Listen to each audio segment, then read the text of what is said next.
I had a mom who was a teacher, and in those days, teachers did bring the strap home. It was like, right. Like every summer, my mom would bring the strap and she would put it on that furniture where the TV was on, and then she would call my sister and I, Ruddy and Karen, come here, and she would just point to it. And that was it for the summer. We were angels for the summer. She just pointed to it, and that was it.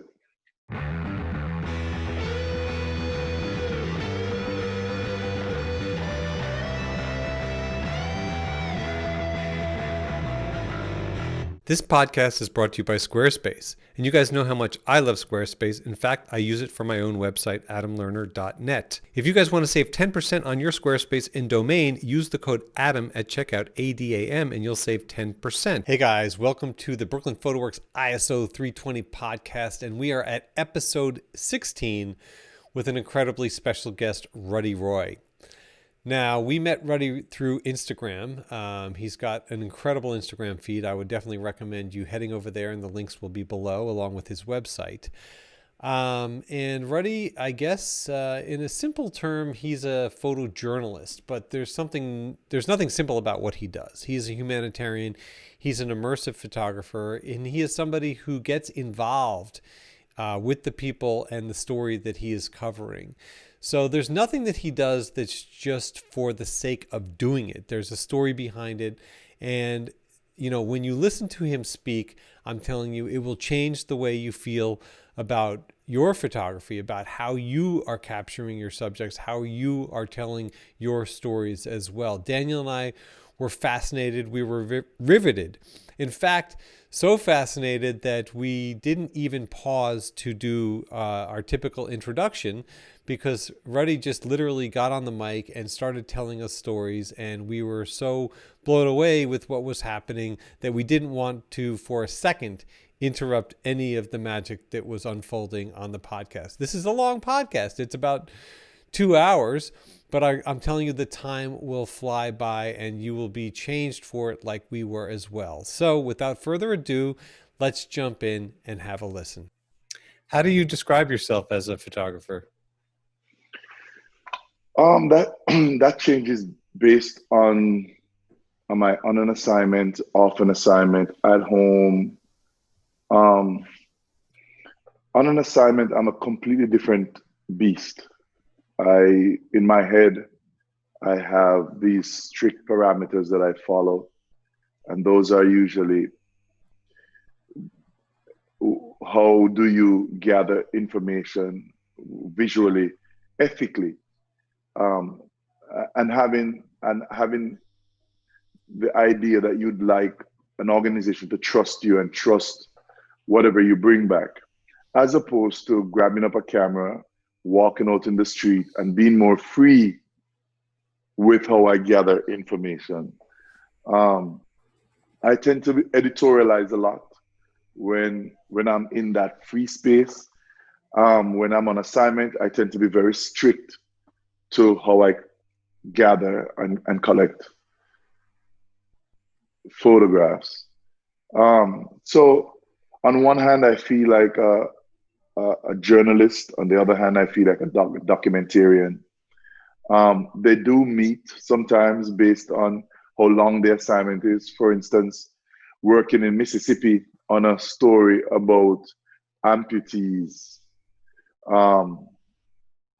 or people who have lost their limbs. There are moments where, I saw the interaction between foreground, background, the way I use words, and I will engage with that Ruddy and create something that we can use as a journalistic image. But I mean, there are times when I feel like a pure artist. I might feel more like a reggae singer than I do a photographer. And by that I mean, like, I was challenged once by, and I can say some fool who said to me that the only reason I'm this popular is because I delved in poverty porn. And initially, didn't bother me. I argued. We were arguing on Instagram, I think. And then I was on my way to Jersey, and I was listening to my conscious or rockers playlist on Spotify, and I kept hearing people like the Mighty Diamonds sing, "I Need a Roof Over My Head." Bob was singing, "Cold ground was my bed last night, and rock was my pillow." And all these songs were made during the 70s, early 80s, around the time that I was, you know, a boy, even preteen. And I realized that these songs were the foundation of my social consciousness. Like, I was aware of homelessness. I was aware of poverty. I grew up poor. So there was always this reflection, seeing them, seeing me, and questioning why there was even other tiers. Why is it that when I went to school, there were boys whose khakis were different from mine, whose shoes were different from mine? Why am I, how is it that I could never find their shoes or their khaki clothes? And so I knew early that there were different tiers in society, class tiers, that is. And it's I remember listening in the car and going, no, no, no, no, no. I think what I have been doing as a photographer is to carry this thread of music through my photography. That all I've been doing is writing my own reggae music, my own social conscious lyrics through photography. So there are times when I feel like a reggae artist. That's amazing. I mean, I really just love hearing these stories because I have such a different interpretation and understanding of Jamaica during the period of time that you talk about, because, you know, I was like a privileged white kid in the suburbs of New York City. I grew up in, the 80s listening to The Clash. Right. And through the Clash, I picked up a guitar when I was young, and I got really into music.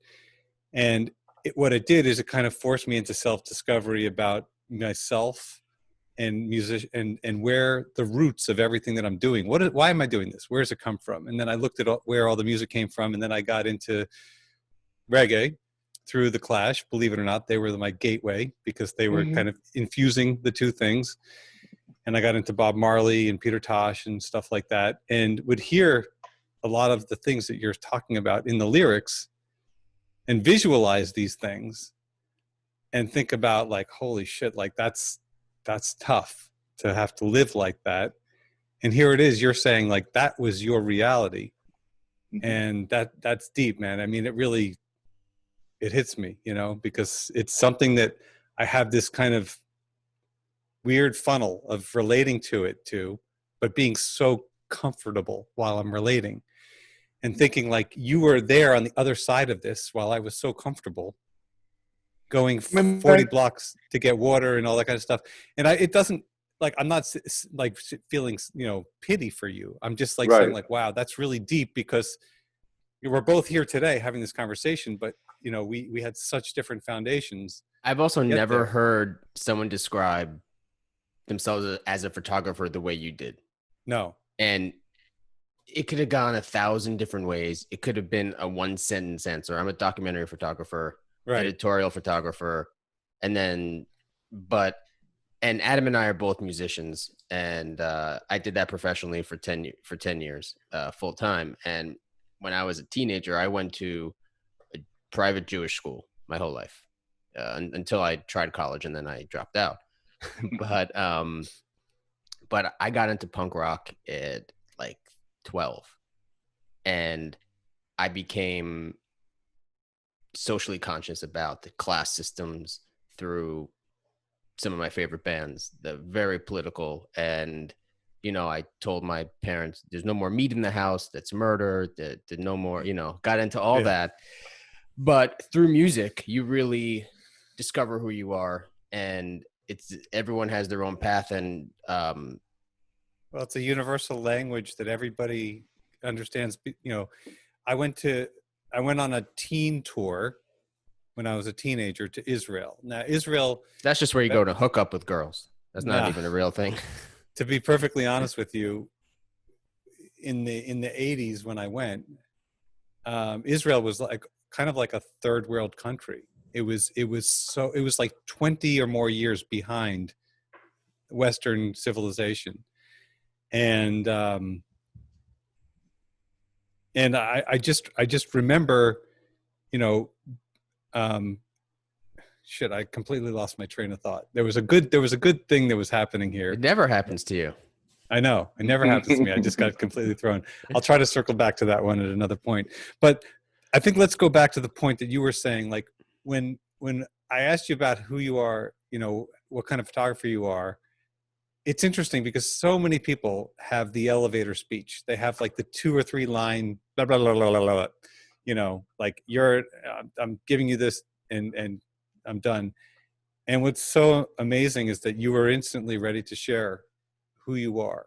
And I think that that's what makes your photography so incredibly compelling, because who you just shared with us in that initial kind of introduction to yourself as a photographer is what is very apparently visible in your work and your photography. And I think that that's what differentiates you. And it doesn't matter what image I've seen of yours or people see. I think that is what connects. That's what's connected me to your work.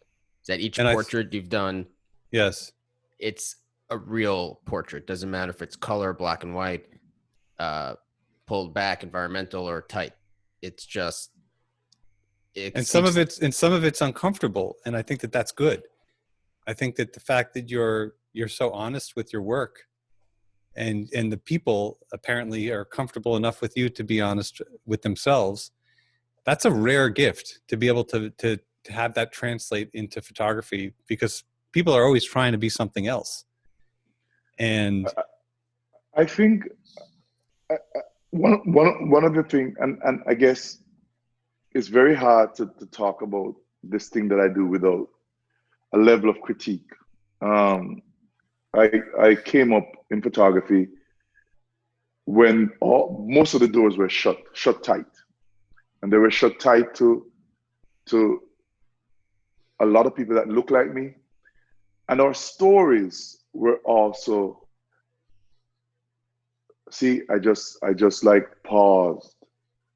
I knew what was behind that story, and I started to filter it, because I don't want to put anybody's name or any publication. So immediately I was just like filter. So I grew up at a time when the best stories about us were told by somebody that didn't look like us.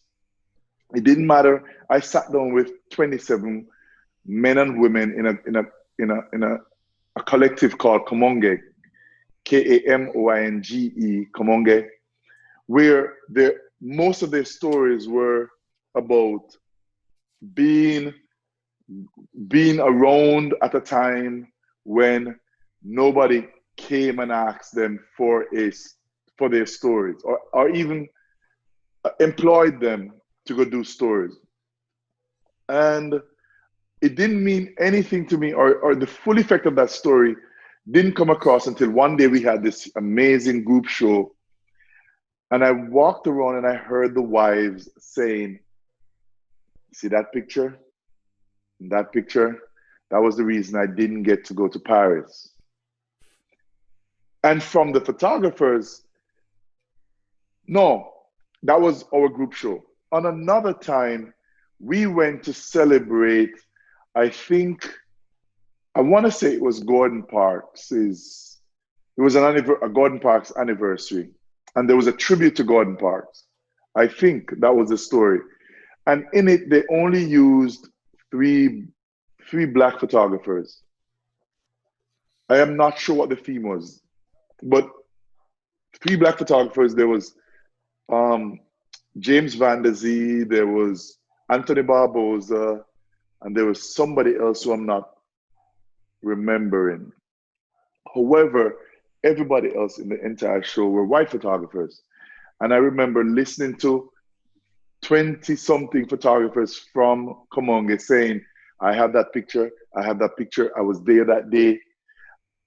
But it was a story about us. It was, I want to remember what the story was about.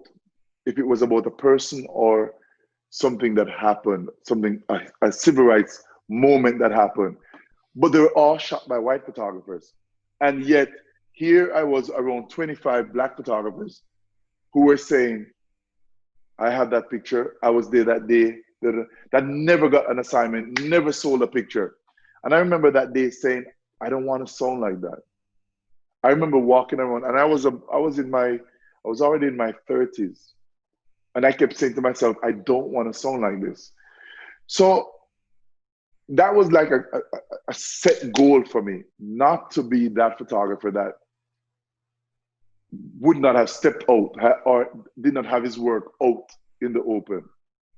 Of course, Instagram changed that. But even before we got there, my critique of that group, because I was very critical. I was like, you guys are not working, you're not pushing your work out there. I remember Danny Dawson coming over to me, and he said, don't fight this. Just be the change that you'd like to see. And that changed my entire perspective and my entire engagement into this process of making images. I believe that the only way I can get these portraits is if I allow myself or immerse myself in the story. And by that I mean, when I go up to somebody to take their picture, I don't think that I'm getting anything. I think that there's a level of exchange that has to happen. That the stories that I tell, the way you just talked about us standing on different sides of the bridge and understanding what that road is the same way that I engage with any story that I'm with. That person feels like he's going to understand because he's allowed me to know from what angle he's coming to the story. So if I meet somebody on the single moms, it was easy to talk about single mom because my sister at the time, my sister is still a single mother. And so I can talk about from what angle I'm telling the story. Yesterday, I met a father. I told his son to go get his father because the son was wearing a flag. And I wanted to talk about our pride and association with a symbol that has beaten a people for so many years. I spoke to the father, and immediately I saw the apprehension change to smile when I told him from what angle I was coming to him with wanting to photograph his son on the flag. So there is I approach it as if there's an exchange that's happening and not I am coming to get a picture or I want a picture or this is what's going to make the story. No, it's usually there's something from me that I'm offering, and your story is what's going to make it whole. I mean, that's beautiful, and I think that every time you photograph anything, you're collaborating with it. You're always collaborating with it, and the best thing, a lot of photographers like you want to pull the best out of something, and you want Right. to allow it to occur naturally. And I've seen this with photographers, and we've talked to other photographers that like to do this, that like to put people in a situation where that allows them to be themselves or their best self or whatever their self is. And of course, on the other side of that coin, there are photographers, that are the ones that are always portrayed in the movies that are like, stand over there, turn your chin, that are just really bossy and annoying. And, they're totally in their head and it's all about them.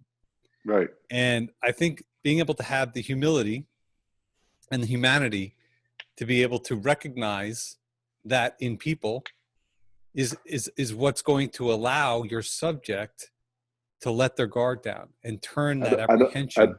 I don't even use that word, subject. Right. Okay. Because it creates king subject. Right.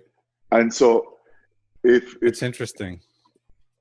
See, my first discipline was music. Actually, I played in an orchestra for 4 years as a teenager. What'd you play? Trombone. The bone. And then the bone. 76 trombone. Bop, bop, bop, bop, bop. Yeah. You know what's something you never hear in polite conversation? What? Hey, is that the trombone player's Porsche? All right, never. Never.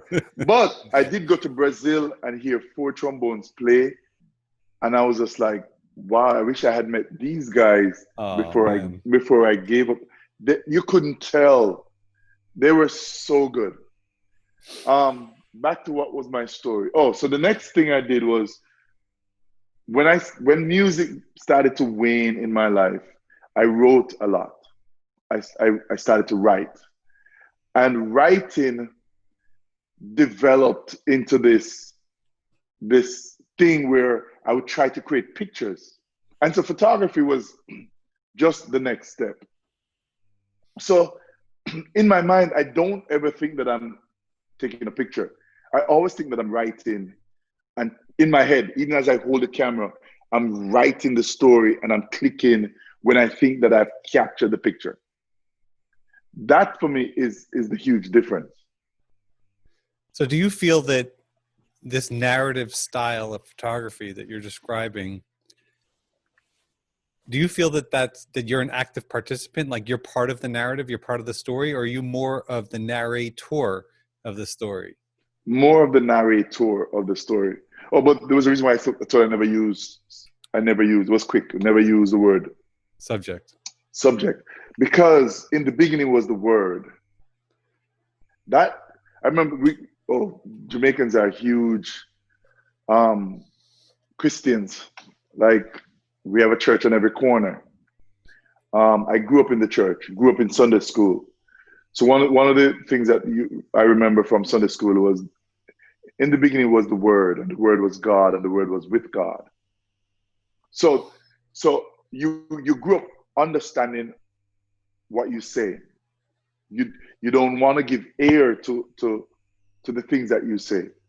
So because so a man thinketh, so is he. That's another. All these Bible terms would pop out. And so if I think of the person I'm photographing as a subject, then what does that make me? And to give ear to that alone creates me. The moment I spit the subject out, I am creating me. And that is the person who's here to take care of the subject, who's here. And so I've always wanted it to be a collaborative effort. And so if I go in there thinking you're here to collaborate, then the spirit of exchange is present as opposed to the other one. And that's simply that. I mean, to me, that's probably one of the best explanations of the collaborative nature of when does your book come out? I mean, this is all. I just want to I mean, seriously, if young photographers could just listen to just some of the passages that you've spoken, and because everyone take a is little eyedropper of that, right. I mean, even a generation below. You know, I'm 36, so even the 20 somethings. It's tough for me to relate to somehow how they grew up with technology and cameras, and we'll get into, you know, those types of things, but to hear the emotion and the spirituality and the meaning behind taking a photo, I think is very lost on well, that's gone, man. That's gone through the window. Instagram ruined it, unfortunately, or the internet, you know, and the iPhone. No one holds this thing and is thinking what you said. No, like it's crazy that you'd say Instagram Instagram destroyed it, because while I do share that sentiment, it's also the thing that made my pathway. Of So course. it's kind of a very love-hate relationship. Like I can equal I can say without any doubt that I hate this path of Instagram. I hate what it is now. But I also look back and I go, without it, I would never be here. I So think that And that's important to it's separate. recognize. It also separates with so much photography being thrown at every single person all the time, every day. You know, people tell me like everyone, you just need a phone. But the people that have a gift and a passion and a love for it, you can see the difference in their work, in the photos. It's night and day. well, And I said to somebody recently that most of the work that I look at, I remember when somebody introduced me to stock images 20 years ago. That's what people's work look like now. Mhm. It looks like Right. stock images, It's like all formulaic. and Yeah, snapshot. it's basically, unfortunately, the whole influencer culture Right, changed people's. right, So now when people post, they're posting because they want affirmation.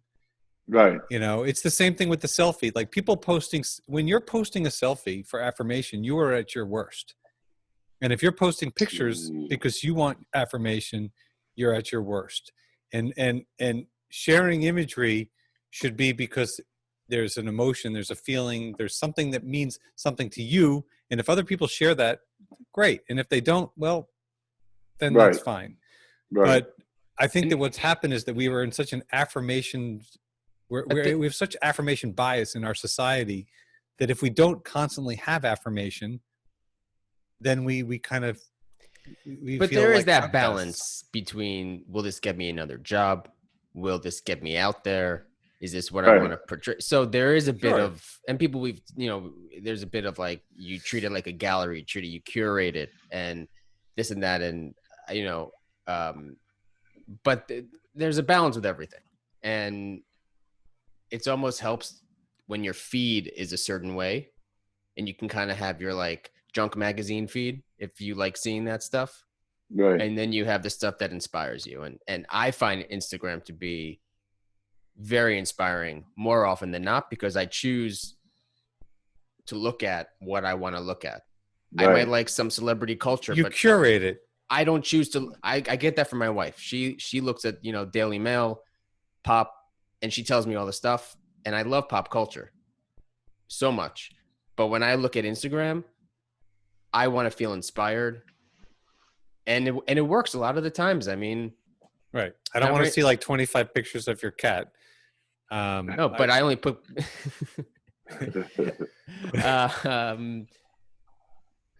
So, but the thing is that, to give you a perfect example, like we're here talking with you today because of Instagram, and that's incredible. Right. And what Daniel and I found is the reason why we started this thing was because we had this mutual love of photography, a lot of like-minded views. And we found that there was a lot of similar photographers, or a lot of photographers that, that were out there, and a lot of photographers that we admired and felt would be would be a great part of the conversation. And all of that happened through Instagram. It's just an amazing force. Right. And the pandemic somehow has brought us closer. When we were confined, I mean, it was just going to be me and Adam talking about photography, cameras, whatever we wanted to talk. And then we had one guest and another guest, and we're like, you know what? It is so interesting to have different photographers that we admire and hear their take, because everyone's take is different. Right. Not one photographer has had the same path. No one. And it's enlightening, it's inspiring, and hopefully other people that listen will feel the same way and pick up on something, even if it's one thing someone said. It kind of it feels good, and it re-energizes me. And we haven't done for a couple weeks. We've been busy running around. Putting water so from good a bucket in my toilet, in your toilet, flushing it down. But I want to ask, what has sort of what did you start with in photography? Were you when did you pick up that medium? Because you sort of expressed that you were music and then you were writing, I was somewhere photographing all between. along. I was somewhere between finishing a degree in creative writing and being kicked out of the country. Which country? Um, Your country or this country? this one. I was in college in Baltimore.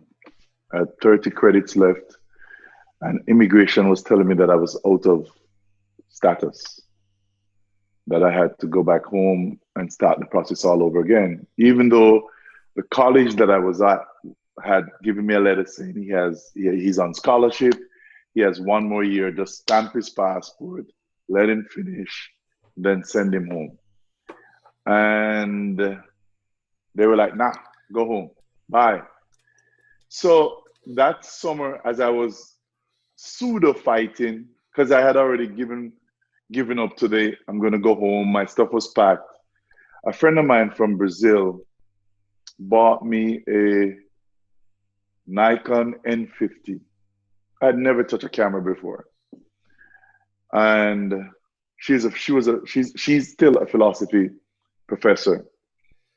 She was studying DC at the time. Shout out to Gisele Amaral dos Santos. And she said to me, you know, this is a doorway. And she just left me with the manual. That was it.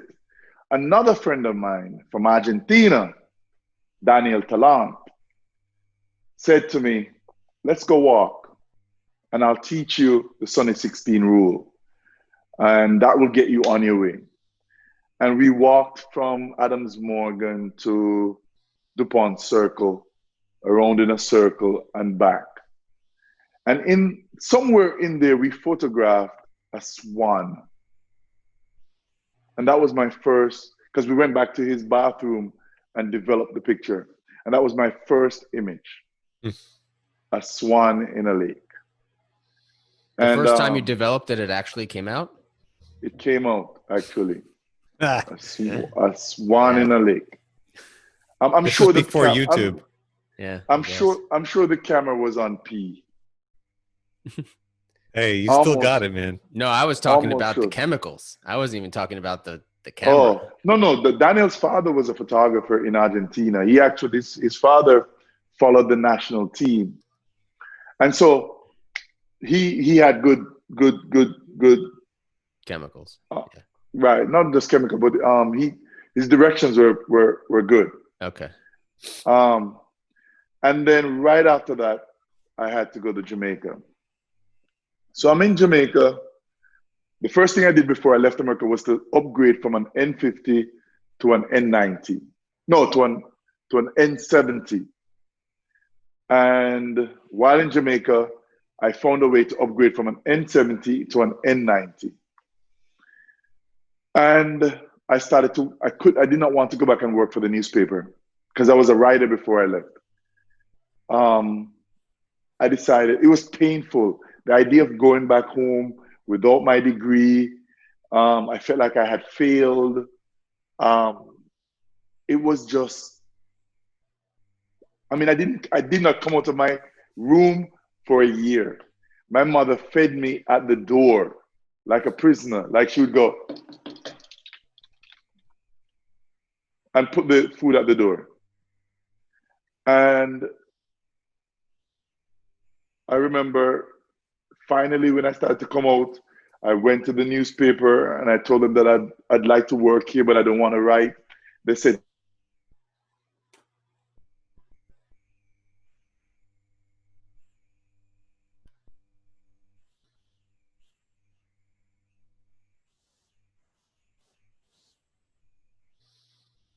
and most of the photographers that were established were white.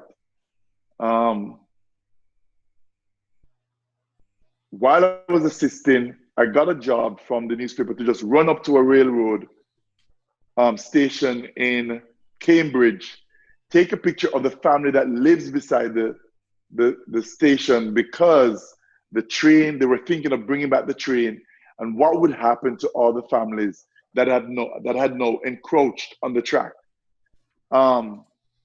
since its closing. And I went and I photographed this. I told the guy that I was assisting, and he goes, "Why don't we just walk the train line and take images together?"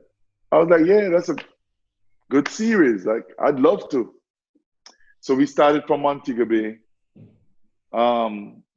Kingston was the other end of the country.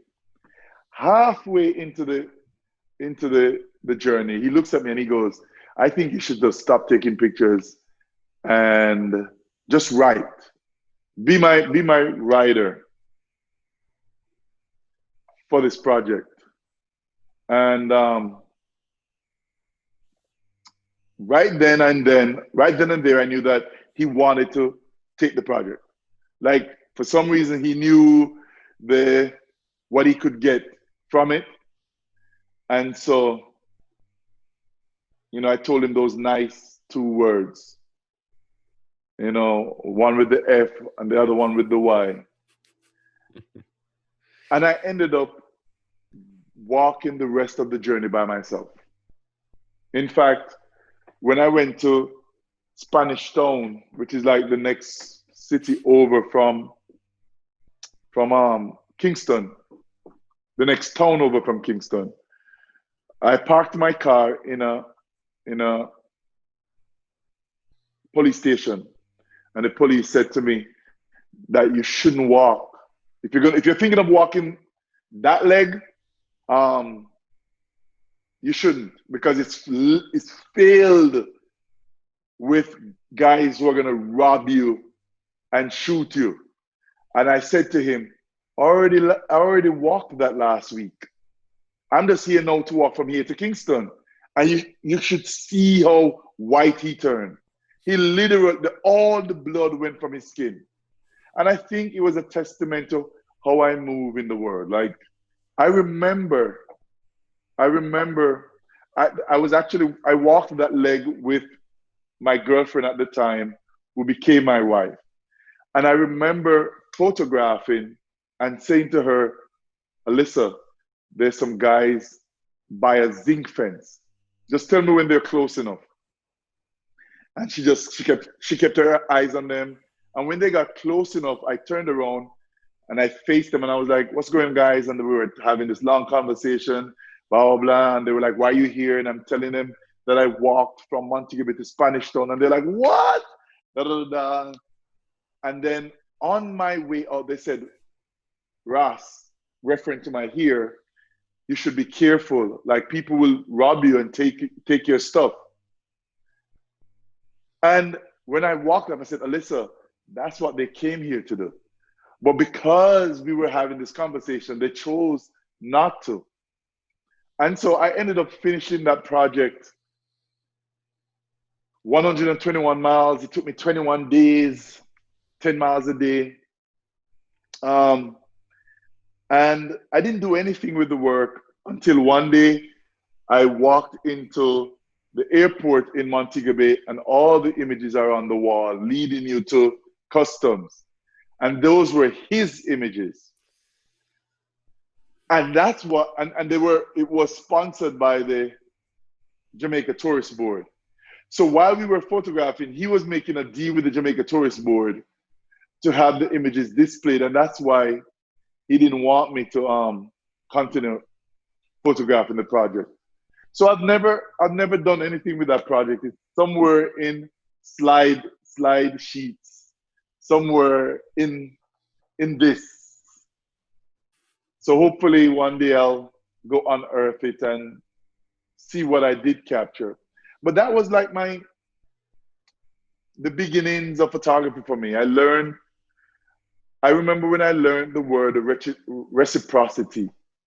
That's what changed photography for me. That gave me an understanding as to the intentional way to shoot, as opposed to just clicking just because you see a pretty picture.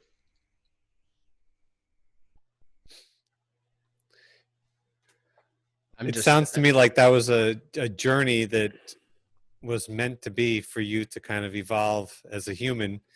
I had to do it. And the fact that you persevered despite the warnings. But the key thing here too is that there was a woman there, so that probably made it a lot The better and woman, gave you the some. woman, the woman came later in the project. Like I But had that already. didn't hurt things. No, it didn't. Yeah, look at the But smile. if Look you at the didn't, smile. if you didn't go back home from school, you wouldn't have met your wife, right? Or did you know her No, before? No. no. I knew her. I knew her 10 years before I saw her again. Oh, okay. But if I was not in Jamaica at that time, I would never have seen her again, and we would never have had these two boys. So yeah. Amazing. When did you It's come amazing back how- to the States? In 2000 and 2001. Wow. Did you finish So- your degree? No. Me So neither. when you did this, I could never go back to that door. Like I even right now, I'm looking at that closet door as the door, and I can't even stare at the door. I point to it and look away from even the metaphorical door. There's so much pain mixed into that decision. Mm-hmm. However, weirdly enough, I was in Manhattan. I was brooding over this decision, and weird story. I was standing on. I was taking pictures, clicking with my camera on P, and I photographed just on the street a guy with his mom and two other guys, which I didn't know were his brothers. And he asked if I could take a picture of his family. And I did. And he said, if you send that picture to me, I'll send you, I think he gave me $200 back in 1998, which turned out that he was the agent for Pretty Woman. What's her name? Julia Roberts. Julia Roberts. Julia Roberts. And he was like, what are you doing now? And I told him, and he goes, well, I'm going to tell you a story and take it for whatever it is. He said, sometimes you're at a door knocking and it doesn't open for you because God doesn't think it's the door for you yet. He said, sometimes you need to listen to that. He said, sometimes that's just not the door yet. You're fighting, you're in immigration court, you're doing all these things, and the door, like there's no reason for you not to stay here. You haven't committed any crime, you're in school, the school has given you a document that says, we're giving you a scholarship, you're not going to be a burden to this country, but the door is not opening. He said, listen to that. It was only after hearing that story, and of course him giving me $200, that I went home and I picked up the key my mom had given me 7 years before, or somewhere there.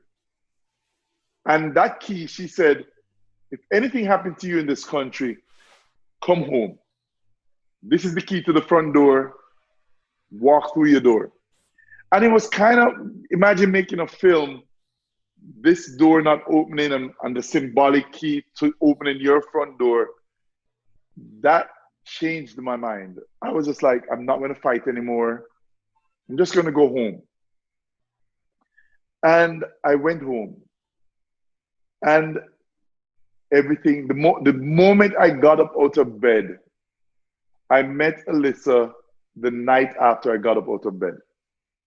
I got up out of bed because I had a friend who was like, Ruddy, come, let's go. And Ali took me to Margaritaville.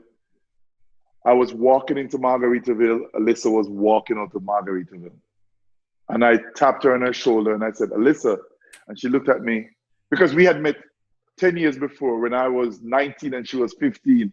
I was not trying to talk to a 15-year-old. I was already working as a journalist. I was like, I'm a grown man collecting a check. 10 years later, I was like, she was Please, no, please. she was no 25. I was 29. I was like, all right. So yeah, a lot Wow. changed after I went home. Well done. When you were just selfishly, when you were talking when in the beginning, you're saying, "Oh, I could finally see all my cameras. I could finally see the 4x5, the 8x10." I was looking at some of your series, and some of them have to be with those some of those portraits, maybe from Mississippi. None of those were with the 4x5. Canon. No. I use Leicas. Leica. I've been using Leicas for the past 3 years, and before that, except for another 3 year in there, everything before that was Leicas. At the beginning of my career, Nikon. The beginning of my AP career, I shot Canon. There was a moment of Olympus, Sony, went back to Leicas. I was very disgruntled with Leica for a while. Went to Fuji for 3 years. And then I got to 48. And I said I wanted to have a legacy and a look. And I wondered what that look would look and feel like. And I decided that my stuff that I shot with Leicas had that ruddy look. So, Well, and which Leicas are you talking about? Like that's bodies? That's all I shoot right now. And I was Nikon, Sony, Fuji, and at the end of the day, I got myself an M9 about when it first came out, and always kind of had that with me. And then I was like, this is how I want to document things. This is how I want to take pictures with this tool. Right. I use my work apparatus.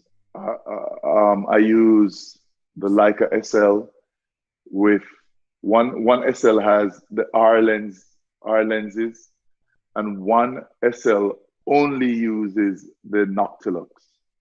It never comes off. That's like my go-to portrait setup. And then my walk. And then you're just focus peaking. And then I'm focus peaking. So that's the reason for the SL. This idea of magnifying the images, making sure I'm focused. Boom, I'm done. And then my walk around, as in when I jump on my motorcycle and I go out, the bag always has the M's. I have the monochrome if I feel like a black and white. Which one? We have the sickness too, so it's okay. Right. I have both. I have the 246 and I have the monochrome too. And the 10M or the M9 monochrome?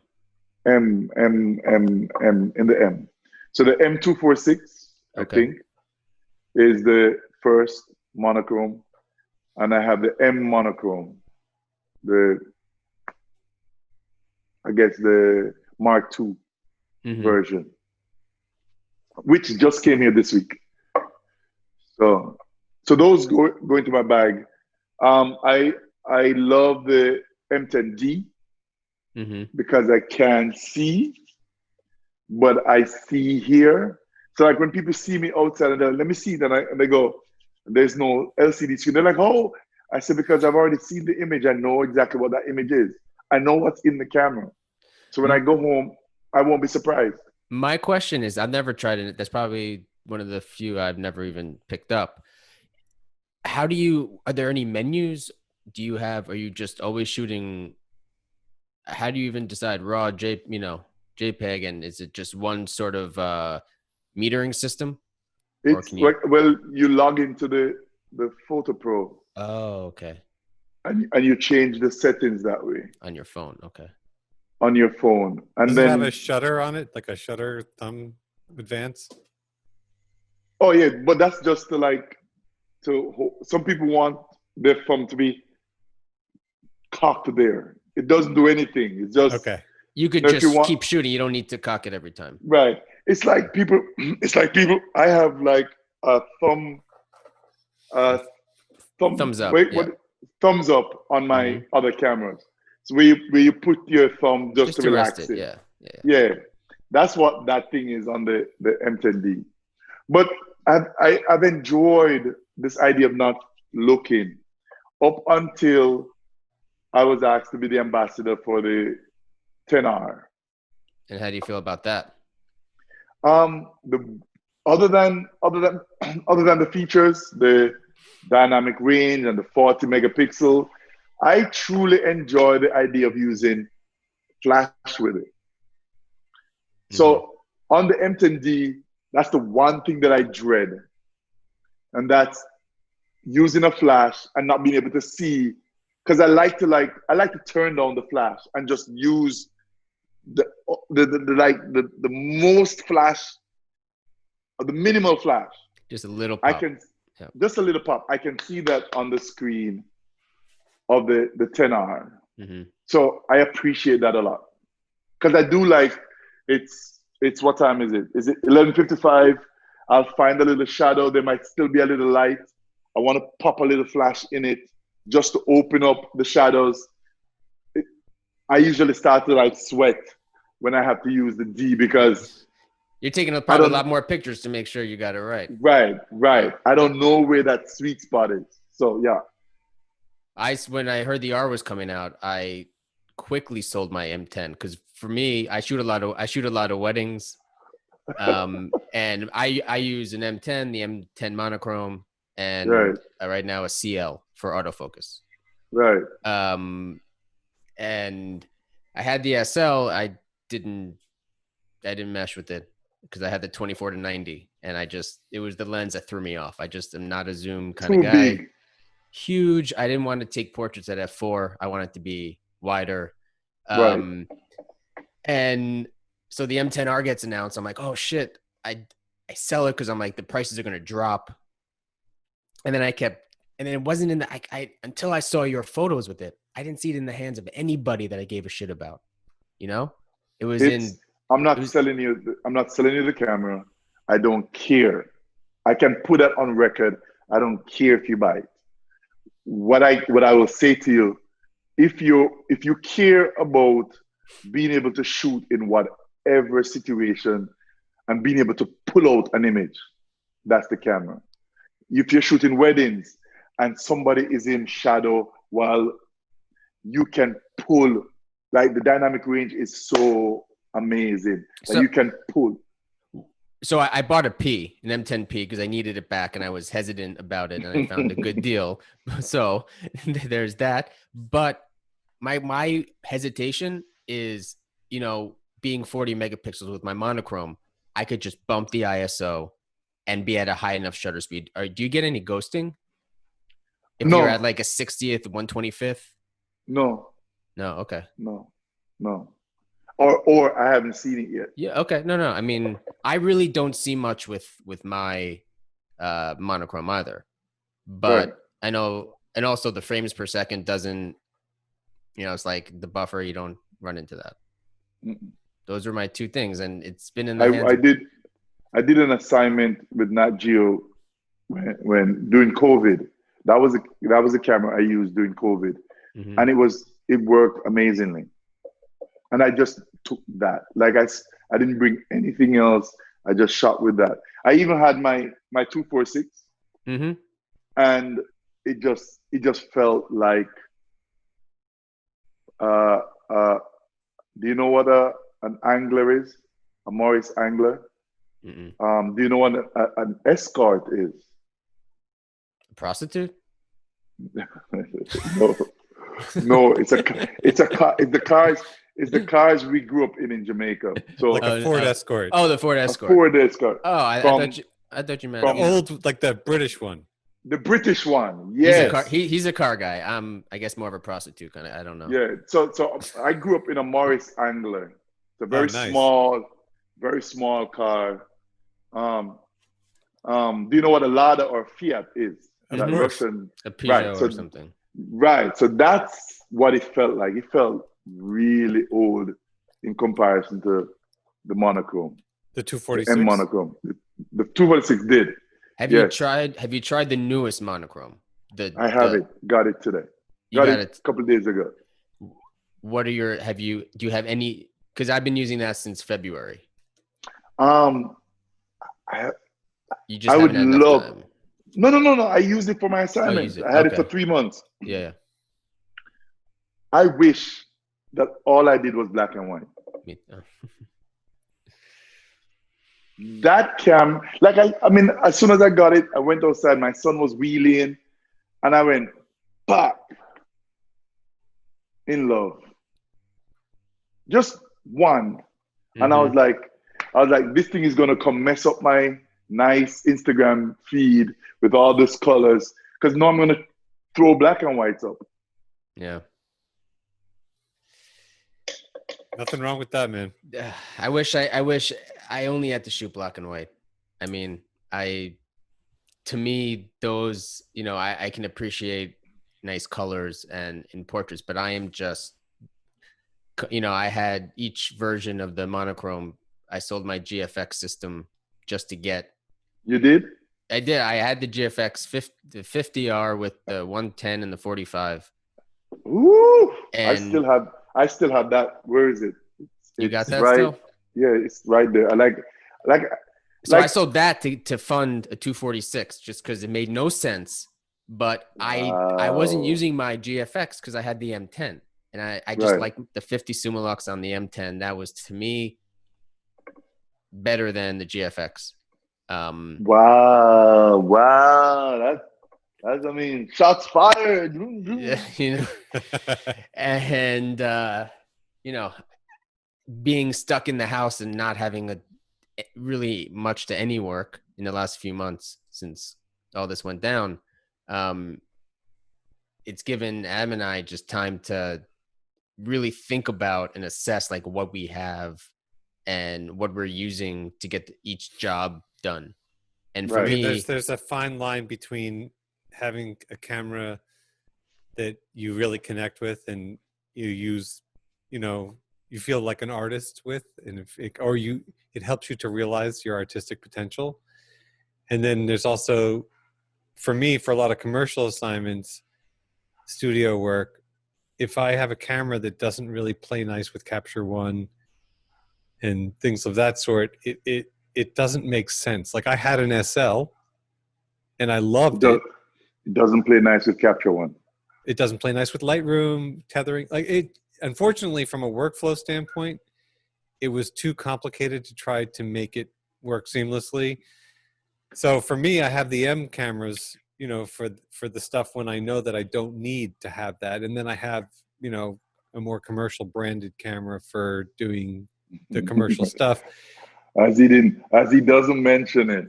Because I don't give a shit. Like, to me, it's like, okay, if I said I had a Canon or a Nikon or a Sony, right, I'm not going to say like, go out and buy a Canon, Nikon, or Sony. Like, right. That's not what go we're out doing. and buy a Honda, a Toyota, or whatever. Hyundai.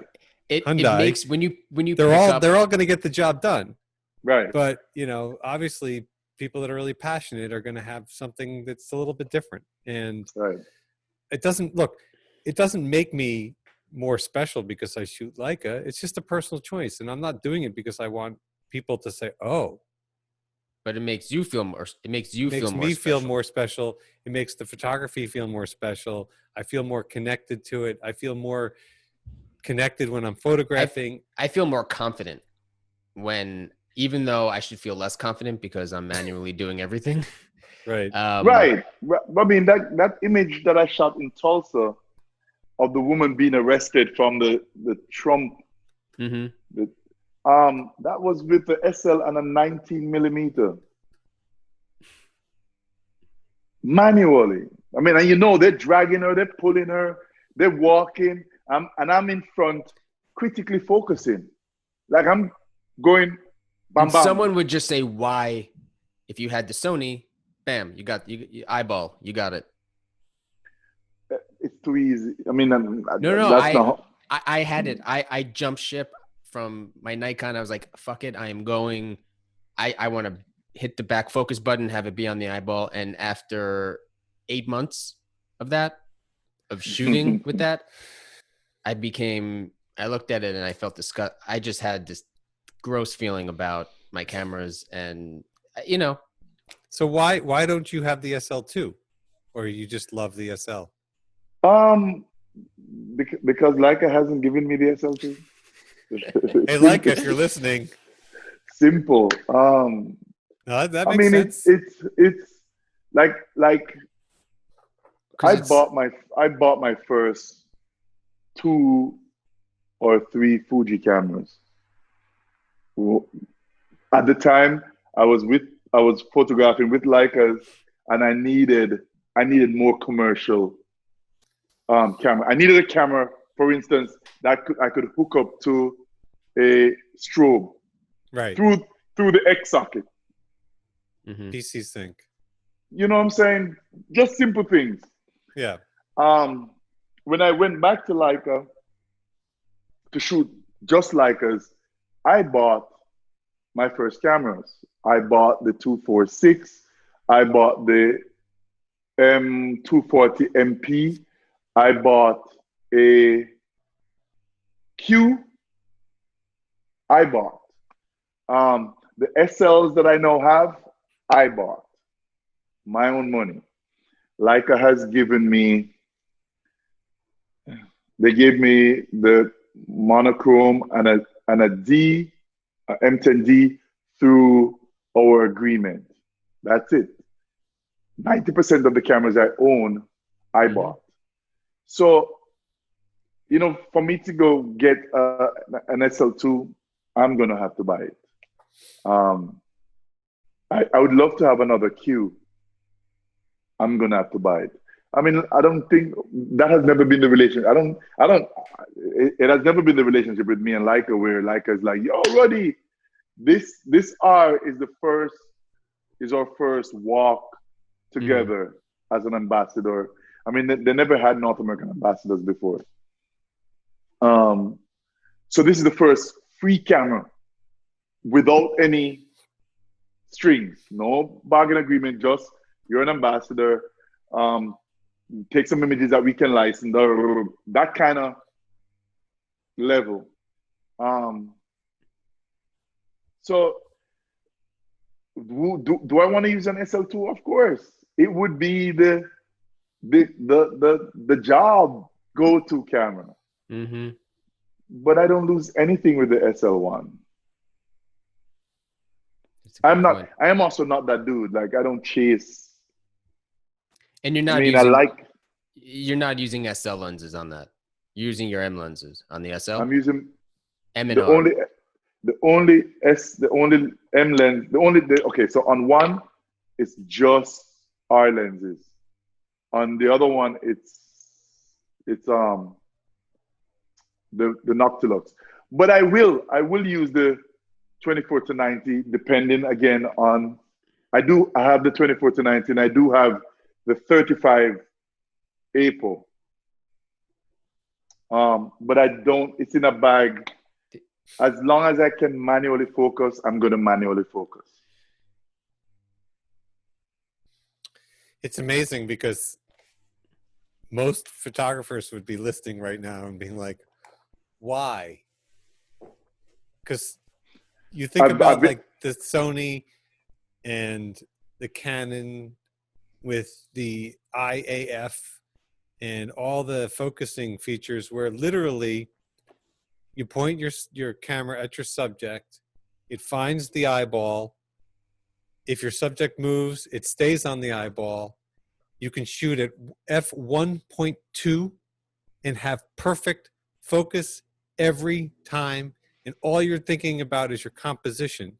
You're never worrying about like focus, recompose, constantly changing focus. You're just following your subject and letting the story unfold. Because my mind doesn't do that. My mind has to be in complete thinking mode. So I go back and forth to focus, recompose, focus, recompose. I am not going, okay, focus, and no, all you have to do is to worry about. No, I am never sure that that camera is going to stay on the eyes. Oh, it does. But if my but it but it but it It really does. but in my mind, if I focus it, I know that it's like when I'm packing, my sons will come in and go, "Can we help you pack?" And I go, "No." And they're like, "Well, we're trying to help you." I'm like, "Yeah, but if I'm in the car driving and I can't remember where I put that thing, chances are we're going back or we're pulling over the side of the road because I need to eyeball it. I need to know. It has to be in my head." And it's the same thing with photography. I need to know that, okay, it is focused. Bam, bam, bam, bam, bam, bam, bam. That's how my mind moves. I respect that, and I'm not challenging it in any way. And I 1000% agree with you until I picked up a camera and did a few shoots that had this ability, and it really changed a lot because it kind of, like I said, it's liberating in the sense that you don't have to spend as much time, so you can get these little these little minutes, or I don't even know what you call them, like these microseconds or whatever they are, that you couldn't previously get. Not this, and I'm a single shot shooter. I don't do the never. Even when I shot runway on the fashion runway, Right. I was not one of those people that just sat there with. I was like watching the rhythm and the pace of Me the too. model. Definitely. Always. Adam, that's why they never hired you again. You didn't realize that? And this photos embodied that spirit, where there was the model looked her best. Right. And I didn't have 7,000 additional photos to tell the story. Yeah, but when you went home, you could have been, there it is. I got it. Or you just know in your mind that you got it. Right. And the interesting thing is, I shoot these manually focusing cameras, and at the same time, I have a camera that does all the heavy lifting. And it's honestly, in a lot of ways, on a commercial job, it's liberating at times. Like, anyway, I'm not selling you on it. I used to use those people's cameras. I have a story. So somebody introduced me to the dealer, and they were like, he already uses the cameras, da da da da. But at the time, I was using 2 of their bigger cameras, and the most revolutionary camera that I thought at the time was the RX, the RX1. Yeah. Yep. The pocket with the fixed 35. What? The fixed 35, right? Yeah. Oh my God! It was like I had that too. Oof. And not only that, I had the waist level finder on it. Mm-hmm. So I was falling in love with this idea of just shooting like this again. In love. I had photographers. I remember introducing it to Michael Christopher Brown, even though we're not really talking right now. But I remember he coming up to me at Photoville, and he was like, "What are you using?" And he was like, "Whoa, game changer!" Next thing you know, I see him tagging it on his Instagram, and I shared it with a bunch of other photographers, most of them white. Even a very close friend of mine. 2 weeks later, one of my close started to get boxes. Even though I met the dealer weeks before. 2 weeks after I introduced them to the camera, they started to get boxes from same dealer. Mm-hmm. Boxes. The next week I just went and I sold all of them. I sold every one I had. And I was just like, you know what? Next. Was that mainly because you felt that your photos were no longer differentiated because somebody else was using that system? No, I felt like Or I was because they overlooked you. overlooked you instead of Overlooked sending you. you the boxes, they sent it to the white guy. You were the one. Yep. Yeah, it's fucking and horseshit. I mean, one of the things that has always really bothered me, and we don't have to make this kind of a racially charged thing, even though it's probably such a big topic, is the I whole mean, master we're slave, we're in that climate. like master slave with fucking Flash. Like, are you kidding me? Yeah, I language mean, has to change. Language has to change, and I've it is. never been comfortable with that. It's. I was trying to explain it to my wife, and she's like, "Are you kidding me?" And I'm like, It's just the worst freaking thing. Like, I don't even know how that is still implemented in today's world. But here's the beauty of of of my what would you call this? Sabbatical slash exile into Vacation. staycation. Vacation. Is that and don't take this the wrong way. I look at what white photographers have been shooting ever since we've been going through this, and yes, there are moments where the people are saying no is not the time to have the white narrative. But if I was a white dude, you couldn't stop me from using images to show solidarity. And I haven't seen any. I haven't seen nothing. And that says a lot to me. It says that you cannot engage with this struggle with your art. That I feel like everybody's just sitting on waiting for it to be over, and then we go back to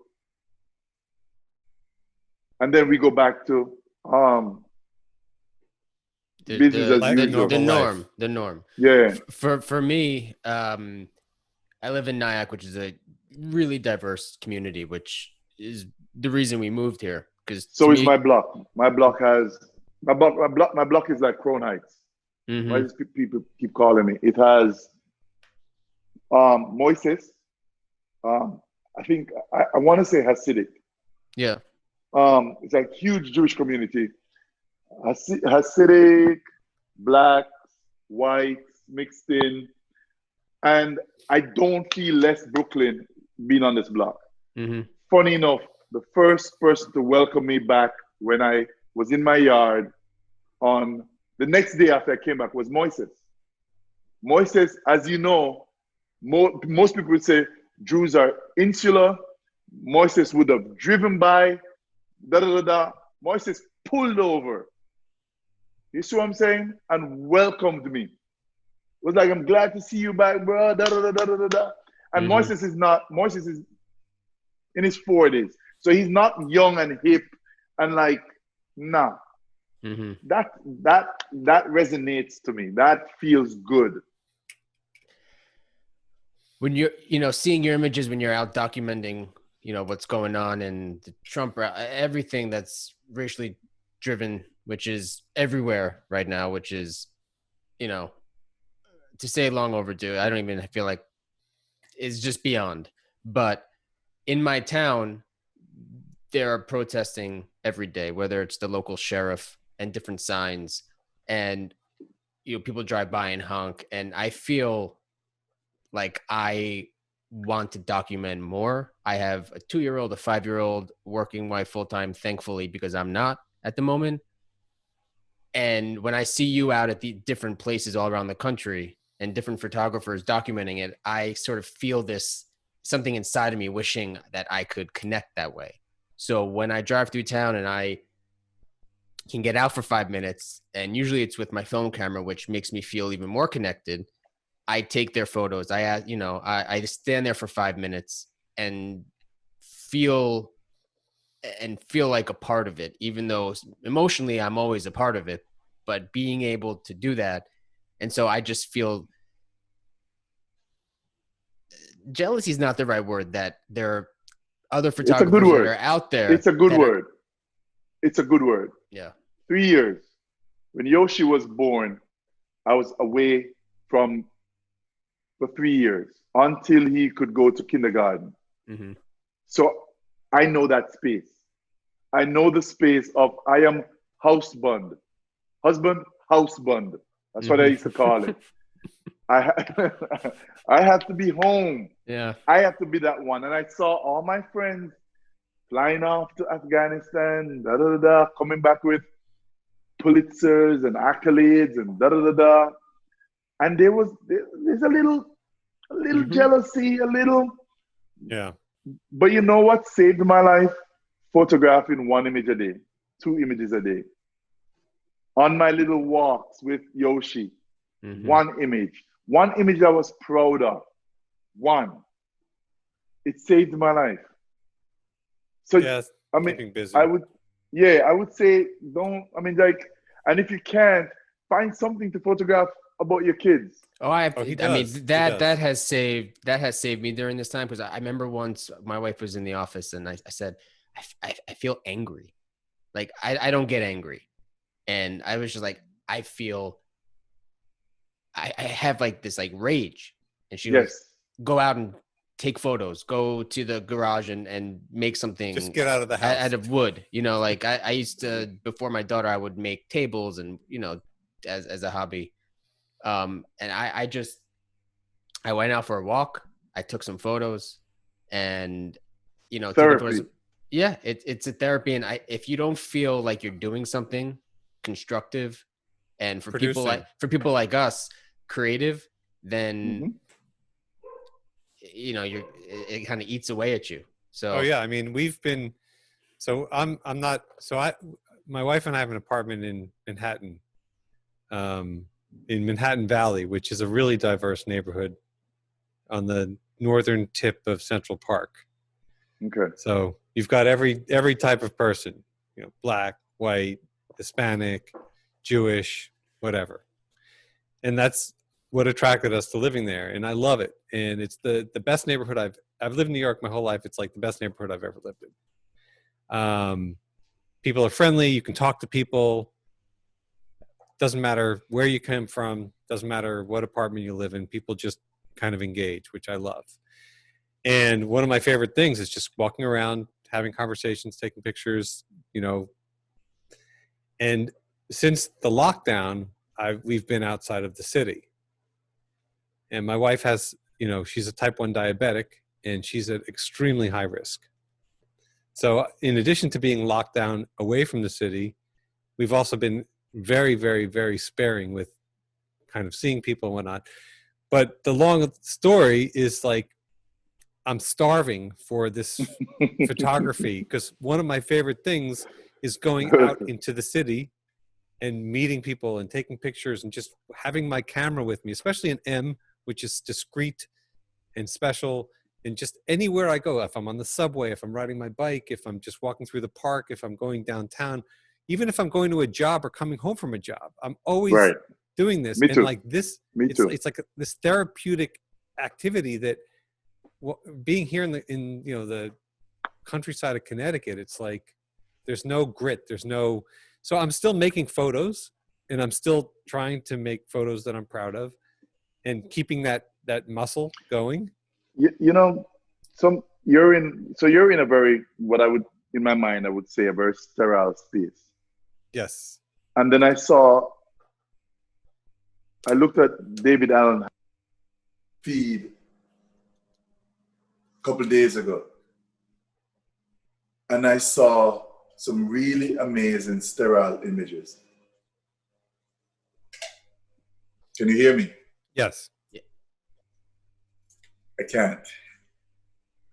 What happened? I think maybe the Something battery happened. on your earpiece went, because your audio changed. It might have gone from your headphone to your computer. Yes. That's why they alternate now. I see. and I saw like, you should take a look at what he lives in the Outer Banks, which can just be sand dunes and grass and water. And I saw him make some really sweet images recently. So Yeah, I mean, that's my thing Cleveland, has been the occasional nice sterile image has happened, and I appreciate that. And I'm still going out and photographing every day, whether I share it or not. And sometimes I might right? share it, put it up there, and then I look at it a few times on my feed, and I just take it down or archive it. Whatever. It's just, I'm still keeping the juices going, but I'm not Cleveland, gonna. Yeah. Cleveland. When I photographed here 2 years ago, I didn't know what I was gonna see. Because I mean, this is something that I do as a job. I I parachute into a space. I work in there for 2 weeks and then I leave. Cleveland was supposed to be the same thing, but then they gave me a rent a car and they said, "Here are your parameters." And I found myself going into Slavic Village, Tremont, Cleveland Heights, Lakewood. That's like all over Cleveland. They did say, "Do not go into East Cleveland. It's not a part of the." But you can't tell a photographer not to go into somewhere. So of course I went into, and that it was a space that was mostly black. The houses were dilapidated, and I'm not talking about blight. Blight is different from dilapidated. I'm talking about burnt out. That Baltimore effect. Have you ever been to Baltimore and seen Oh yeah. blocks and blocks and blocks and blocks of abandoned houses? That was what East Cleveland is. And so it is offering to me a palette that I've never had in my life. Like all those images that Eugene Smith and Eugene Richards and Roy DeCarava, Gordon Parks. To some extent, that's what I'm seeing. On one hand, on the other hand, I can see the Eggleston, Stephen Shore colors, and it is here. I don't have that in New York anymore. Right. Like, New York has changed so much that, and also it's oversaturated with imagery, that I needed to come to a space where if there's anybody else digging, they're digging all the way over there. Like I'm over here, with my wand going, and I find a little gold watch over here. The beach is not saturated. Well, I'd probably go to New Orleans if I were to go anywhere in this country besides here. That's another place. That's a place, because when I was touring, we'd go to New Orleans and we'd play, and I would have my M9 with me, and I would just walk around the city, all different, and just every house, big, small, broken down, the French, every different area. It was just, and it's funny because to me, it was just so visually like overwhelming. And it's funny because so I was also a touring musician, but I probably was touring when you were still in diapers or something. I was in diapers for a while, so yeah. I mean, because I was touring like in like the 90s, and you were how old in that? You were just like a few years old. 10 or but 12. New Orleans was 10 a or big 12. It was probably one of our favorite cities. It was the best for so many reasons. But it's interesting, after Katrina, because I went back many times afterward as well, the vibe of New Orleans changed because it got so infiltrated by corporate interest, where all the little kind of the grit and the flavor was robbed by corporate America. And like the arts district, the warehouse district was so fucking cool and so vibey. And now it's like Brooklyn. It's like all those beautiful buildings are like completely done, renovated, coffee shops. So the old New Orleans, if you want to call it that, it's gone. It's like anywhere. You go anywhere in this country now, and everything's pretty much gone, maybe except for Cleveland. So I respect what you're saying. They're working on Cleveland, though. Look, yeah, but I think that's one of the things that my wife and I love so much about Manhattan Valley is that it's not gone. There's still flavor there. It's still a little spicy, you know? Right, right. And even though we're in Manhattan, we're like right off of Central Park. It's like there's still a flavor there. It's not gentrified to the point where it's just homogenized like anywhere else that you go. Right. But I can definitely see this pandemic having been a great opportunity to have gotten out of New York, or at least gotten out of wherever you are, and given something else a chance. And I wrote on my Instagram for my photos, like and after writing it, it could have come off as that I was the one. I think I wrote, it's so important in these times to be documenting this movement, what's happening in the country.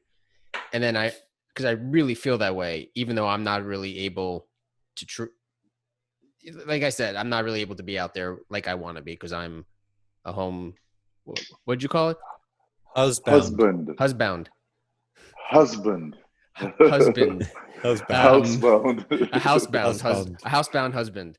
But I meant almost for the other photographers, the other people documenting what's happening. And because that was kind of playing through my mind, is that going to come off as I'm the one that's making that photo is important?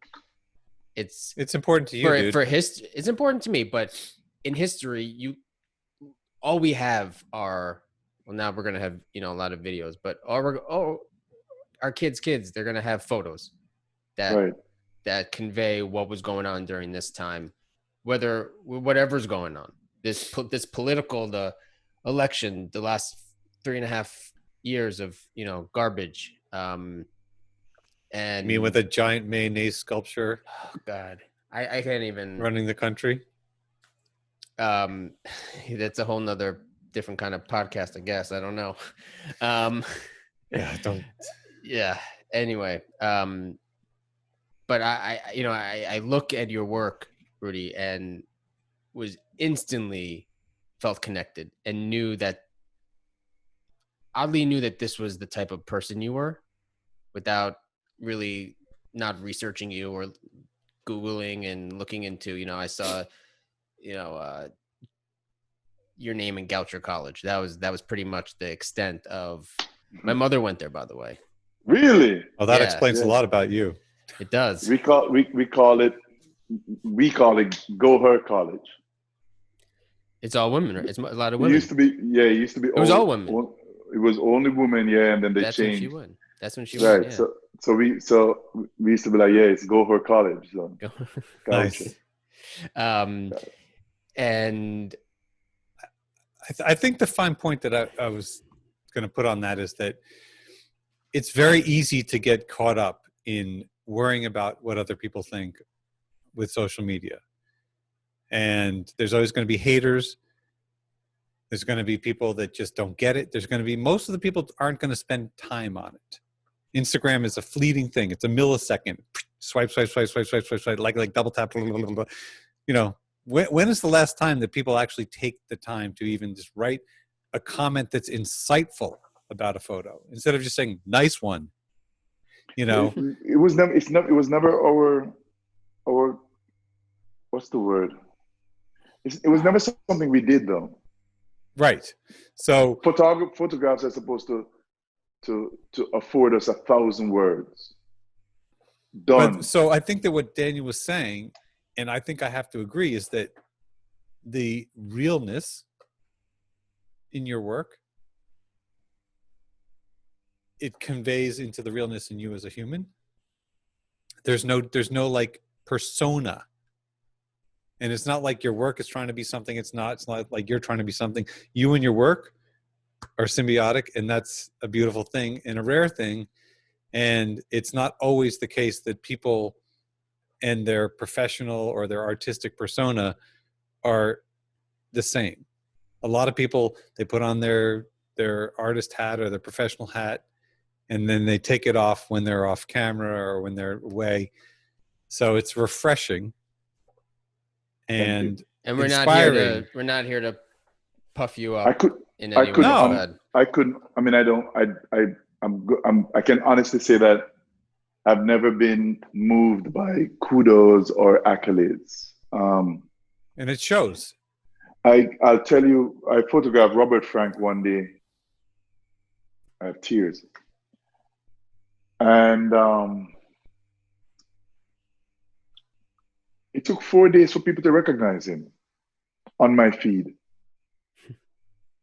And I remember when the first person said, "Ah, isn't that Robert?" I smiled, but it had already affirmed to me that it has never been about me. It has always been about the work, because Robert Frank's work would always be what it is. And even still, it keeps growing. It keeps getting bigger. We might never even remember who the man is or what he looked like. But the work has to speak louder than the person. And I don't think that this is the work that's being produced now. A lot of the work, and as we mentioned earlier, is very me, without soul, without intent, and without purpose. And in a lot of ways, it deflates me, or I can get really depressed looking at the work. But then again, I'm reminded that I'm 50 now, I only have a streak. I don't know when that little flicker will go. And so it's incumbent upon me to just keep doing good work until I never worry about, never. well, hopefully that never happens. It will happen. It's coming. Hopefully It's coming. a lot later. But that mentality allows I you. can't live like that. Like I don't live like that. Like my kids know that when I go through the door, it's not compulsory that I'll come back. Mhm. If I sell you anything, it is that. If there's anything here if anything that I've said today, as a young dad, that's something that you talk to how many kids, how many boys or girls? You have a boy or girl? One boy, one girl. Yep. You got a nice, beautiful pair there, my brother. I do. That's something that you should tell them every day. That you go through the door, daddy doesn't have to come back. And so every time I leave, I get the biggest hugs. I cannot leave without the boys running up to me and be like, hug, kiss, be careful, ride carefully, da da da da. It doesn't matter. Because we know in this house that we don't get 70, we don't get 90. We get this moment, and in this moment we're gonna live it fully. And it's not no cliche. I'm talking about my kids. You know what happened? A cat. We had two cats. We still have one. Wasabi and Ginger. Now I want to eat sushi. There you go. Wasabi got sick, and I said, let's watch Wasabi. And in 2 days, I came home, and Wasabi's breath just smelled foul. So I literally like rushed. I don't even know where they were. I rushed Wasabi to the vet. And the vet was like, yes, Wasabi got to be put down. So they didn't get a chance to say goodbye. They just got me calling them going, he's not coming back home. And I remember going home, and that was the lesson. I said, that's how fleeting it is. That's how fleeting this moment is. I can be here and I leave and I never come home. And so we need to suck everything out of each other every time that we're with each other. And that was it. So I don't live past today, brother. I mean, I plan, like I go, I need to have money set aside and I need to be able to have what I have and da da da da. But this moment that I'm sharing with you guys is special to me for that purpose. Well, we are more than appreciative. And you know, those are words That's deep, man. that That's speak. like, those are words that I say to myself yeah. when things start to stress me out. And, you know, being Jewish, I'm so neurotic and anxious, and, you know, it's like built into my DNA.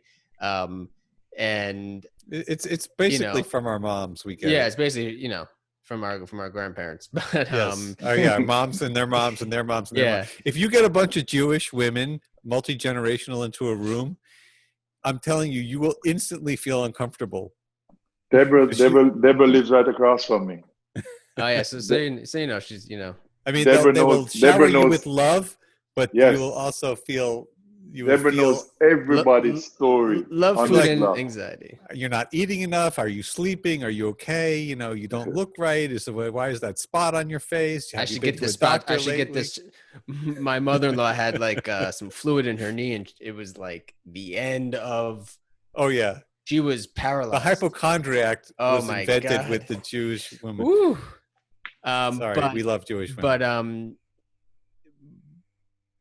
where the fuck was I? Oh, I was like, where the fuck am I? But Like- that's what I tell myself. It's, you got, you know, exactly what you said, and that's sort of like kind of calms things down, and especially, you know, more so than ever, feeling the way I've been feeling the last 3.5 years. Kind of losing faith in a lot of things. It's them, that mantra, and my children and family sort of push it down and make me, you know. Well, I think it's good to kind of think like, I will get to this tomorrow. I'll get better at that. You know, it's like, you can't like do it now. If you're Right. going to do something, just fucking do it. Or don't say it. You know, don't tell me about something you're going to do. Just do it. You know, and then it'll speak for itself. And we're all evolving. And ultimately, if it's something that you're working toward, it'll show up. It'll be there. Right. But I feel like so many people defer doing so many things because they think they'll like, oh, when I retire, like, retire. I don't even know that word. Why would I ever retire? Like, Never. As long as I can do this, exactly. I'll be doing it. And You by know, then it's funny. Go ahead. Sorry. No, I was about to say, by then there might be just a blink, and I capture it. Right. Yeah, it's I scary. actually did remember what my story was about my trip to Israel when I went Boom! back in the day. And I was, Right, that was only about an hour and a half later. a little 16-year-old. And I brought my guitar, and I'd been playing guitar, and I was very passionate. And my whole identity was like being into punk rock. I was into the whole British scene. I had the look, I had the cropped hair, and like the whole, you know, whatever. The Clash was like they were my church. Okay. And obviously there was a lot more to it than that. And I remember I was in Jerusalem, and again, remember, Israel was not the technological giant it is now. It was really Right. very, very different. I was in Jerusalem, and I had my guitar, and I went to like, I think it was Ben Gurion Boulevard, where it's like a wide boulevard that has kind of like a garden type strip down the center with like seating and whatnot. And I remember grabbing my guitar, and it was like a hilly spot, and I started playing, and next thing you know, like this French Jewish guy and an Israeli soldier and all these different people were bringing guitars and you know, drum kind of things, and we just started playing, and we're playing for, I don't know, a few hours, and none of us spoke the same language. Right. So the Israeli guy didn't speak, no, I didn't speak French, and so we didn't have any verbal language communication, but we communicated through our music and our spirit. Mm-hmm.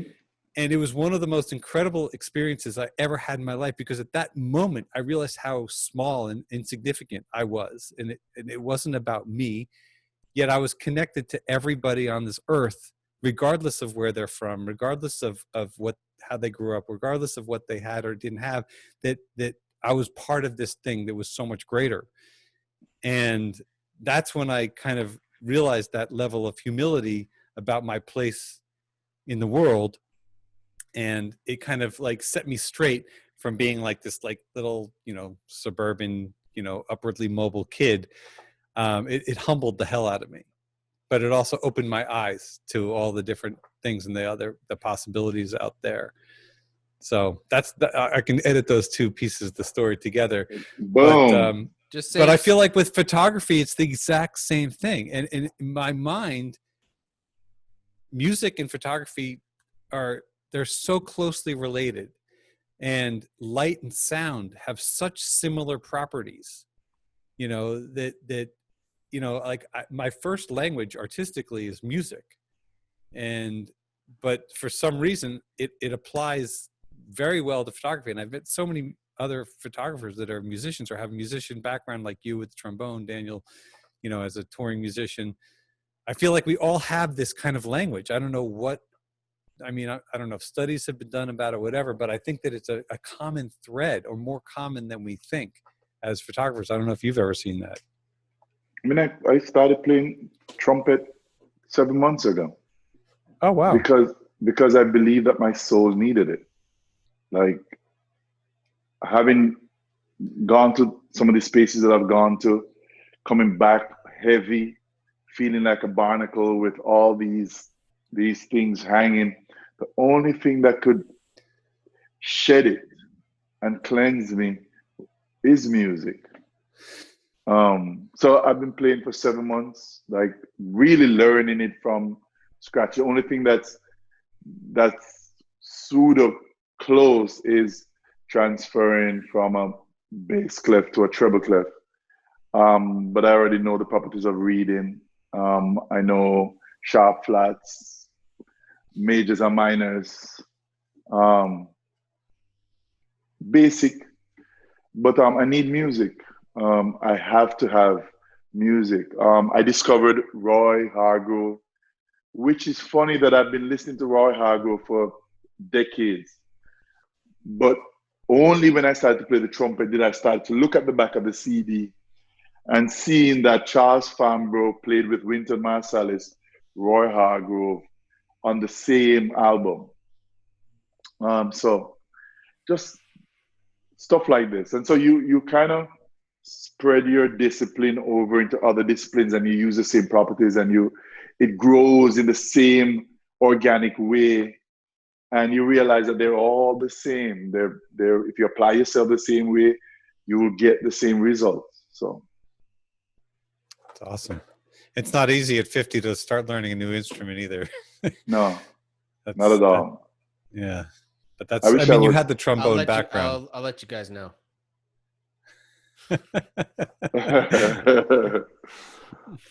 Yeah. Wow. Well, is there anything you is there anything you're plugging right now? Do you have any kind of shows or No, books or anything? Nope. I just got a fellowship for Nat Geo to go around this country for a year, and it's what I've been preparing myself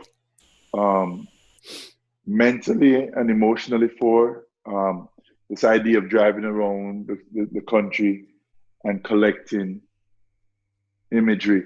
What I did do, though, I bought 2 Blackmagic pocket cameras with the idea of doing film while I'm shooting stills. Oh. And I did not want to do the same. I did not want to make the same mistake. My first Nat Geo assignment, when I was done, I regretted that we didn't film it, because I met Nat Turner's great grandson. I met a woman whose ancestors were some of the first freed slaves in America. She died 3 months after I photographed her, and I could tell in our moment that she was ill. Mm-hmm. I didn't know how ill, but I could tell that the entire shoot felt labored. That moment should have been filmed. With her, it should have been filmed. And so I've been, for the past 2 weeks, immersing myself into filming and documentary and what that world is like. Are you going to be going by yourself or with someone else you can do both I things? think people have asked to come on the trip, um, and I look forward to that. I have a friend here, Seth, who is from the Midwest, so we can do this Midwest region Together, yeah. together. I have a sister in who is from Florida. She knows the Florida region well. She said she has something to do in Florida with her family, and so we'll just coordinate when she's with her family that she can come with me to go to like Liberty City or spaces around that area that I'd like to photograph. But I look forward to filming it, to like see what I get with film. So you'll do stills and film. Yes, I'll shoot, and no matter who I shoot, when I shoot, I'm gonna mount a camera and collect their stories, have them tell the stories themselves, and then the B-roll will actually put it together, like just photographing the same way I photograph on Instagram with a film, a camera. Mm-hmm. Awesome. That will be incredible. Yeah. Well, I think we could sit here all day, but maybe we should wrap this up. Because I love hearing your stories and your point of view and your perspective on things. And I really, really do feel that there's so many incredible nuggets that you've shared with us about mentality that I think that I'm going to probably fold them into my thinking. You know, it's good to reset my brain. I'm a student, you know, I'm not always. I'm never going to be a master, and I hate that word. I'm never going to be, you know, Lord of my domain. Right. Never. I'm humble about it. And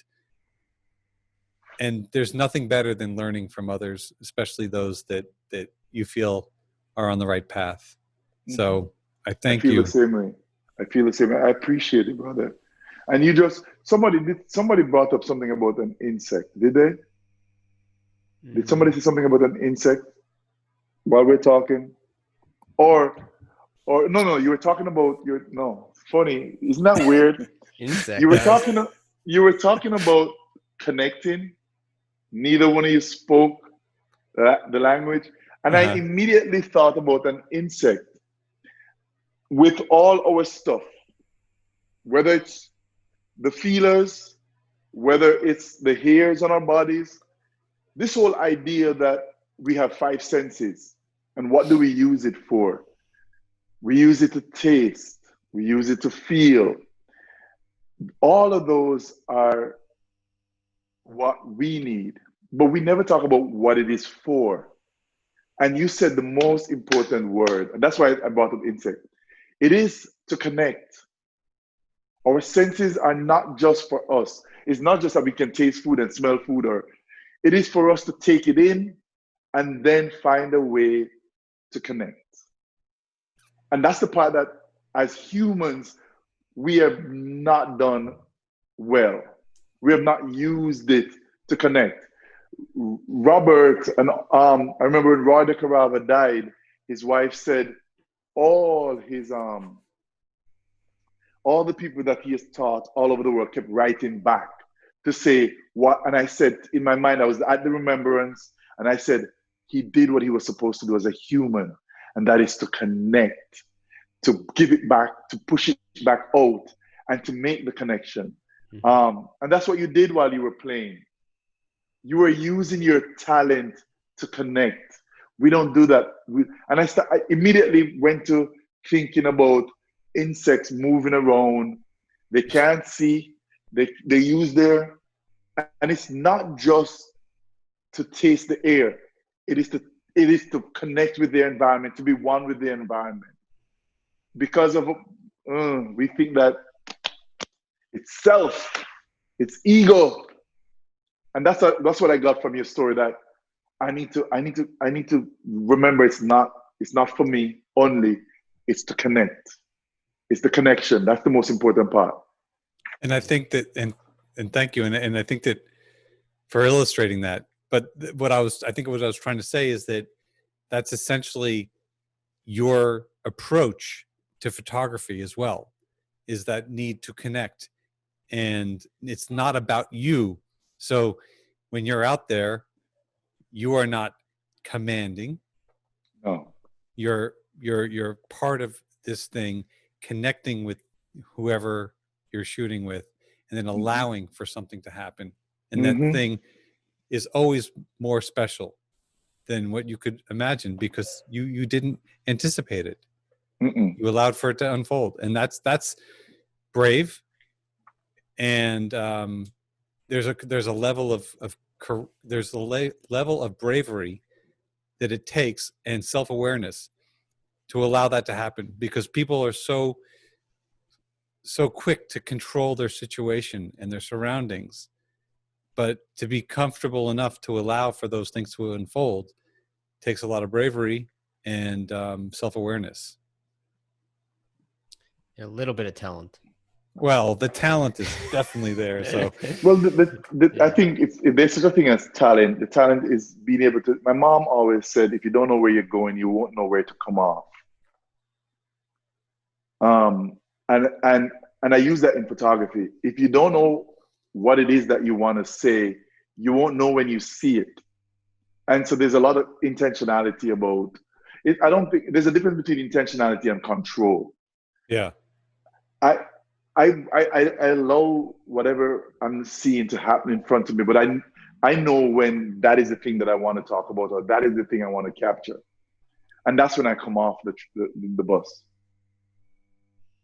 It's like the lesson I learned as a musician in my 20s. You know, when I was a teenager and younger in college, I had little moments where I was fairly good, and then I would do a lot of probably overplaying just to say, hey, look at me, I'm over here. And then I got into this kind of pseudo punk band in my 20s when I moved back to New York. And the singer was incredibly focused, very smart guy. And one day he said, look, man, I know you can play guitar, but I need you to write parts that have a beginning, a middle, an end, an arc.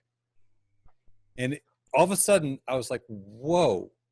And from that point forward, I started writing these parts, and I would maybe have 2 measures, whatever it was, or maybe 4, but little interludes that I had to do something that said something that had something to do with not me, but the song, the melody, the lyrics. Right. And that changed me completely, because I realized that without intent, I'm just basically just blowing in the wind, masturbating, whatever. Right.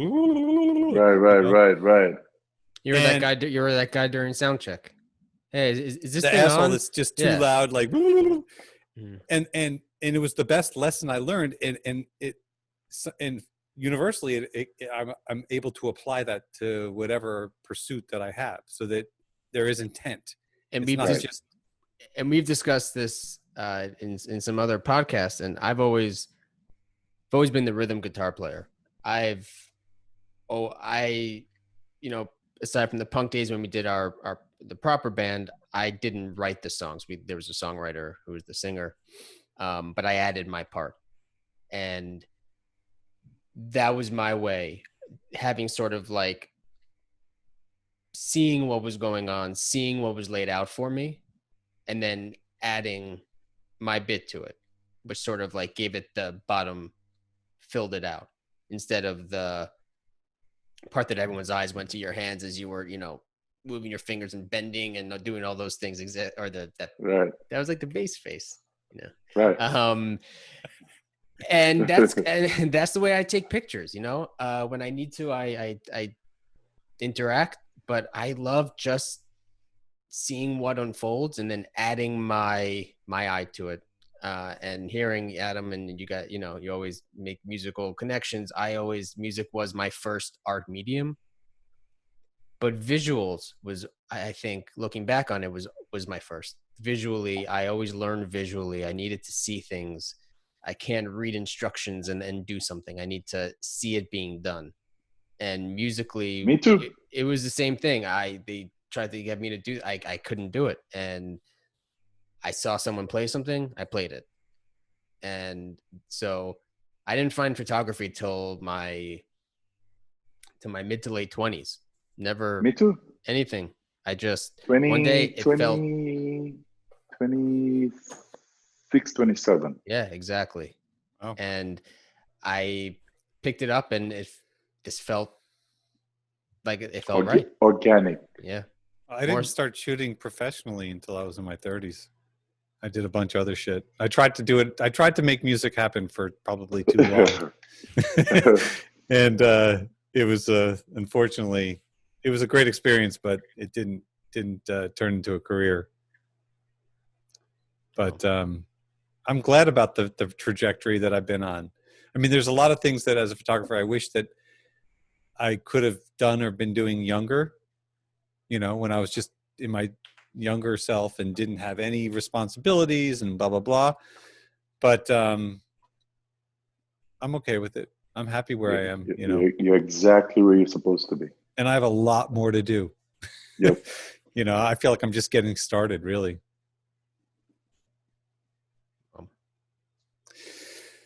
All right, man. Well, this is incredible. So here we are, guys. I'm going to wrap this up. So thank you guys for watching the podcast. I'm now talking to the audience who's hopefully still there. You guys, if you guys are there after 2 hours of this conversation, well, that's exactly where you should be, because there's a lot of incredible stuff that I feel like I learned, and hopefully you guys picked up as well. If you are not already following Ruddy Roye, you need to go to ruddyroye.com.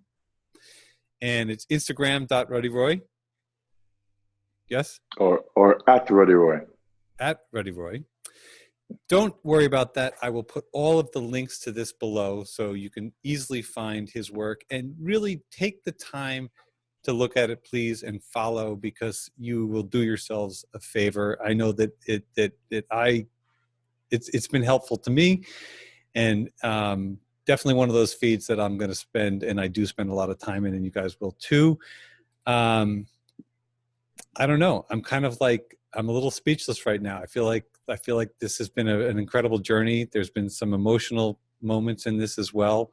It's definitely got my mind opened and expanded, which is really incredible. So, Ruddy, thank you so much. I appreciate this. Thank you so much. Thanks for being here. Thanks for sharing. Thanks for being Thanks so for having incredibly me. open. Well, you're very welcome. It was an incredible treat. So there you go, guys. That's it for now, and we'll see you soon. Boom. So yeah, I don't even know Such how a to great like time. Yeah. I need to go out and just Shoot. I need to go out Yeah. and take some photos. Otherwise, I need to unpack this one. I might go develop my film I shot over this weekend or something. I need to. Man. What do you use to shoot? Black and white. Shoot. Film. No, That's so what I meant. shoot. So over the last year, I got really into film, developing myself, learning, and I use an M6, an M3, and I just actually a couple months ago picked up a Rolleiflex, which I love. It's actually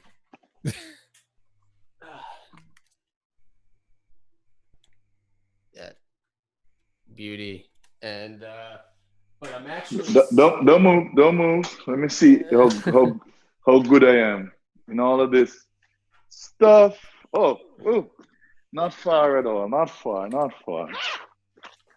Uh-oh, I've I had heard this a for zipper like going down. yes.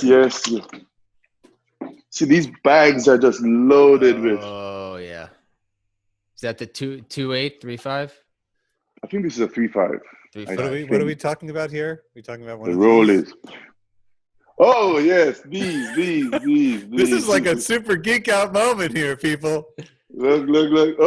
Oh wait, mine's over there. Wait, hold up. Wait, but do you have the pistol grip? No. So the pistol grip sits on the bottom. Yes, I do. Yes, I do. I do. I actually have the pistol grip, and I have the double handle. No. Yes. and I actually have a brown case for this. Like there's an original Rolly brown metal case. Yeah. I've had this for a while. This is the 3.5. Yeah, this is 3.5. Look at the dent on here. and I got there was a guy that was modifying the screens back in the day. Maxwell. Oh yeah. Yes, yes. There you go, Bill Maxwell. Bill Maxwell. He did mine. So you can see perfectly. There you go. Look at I need to that. get that Yeah. done on mine because it's. You're making me feel like And I should go. My friend just lent me this. Oh, don't move. I don't even have to go into a bag. It's right here. Not even into a bag. Uh-oh. Oh Boom! shit.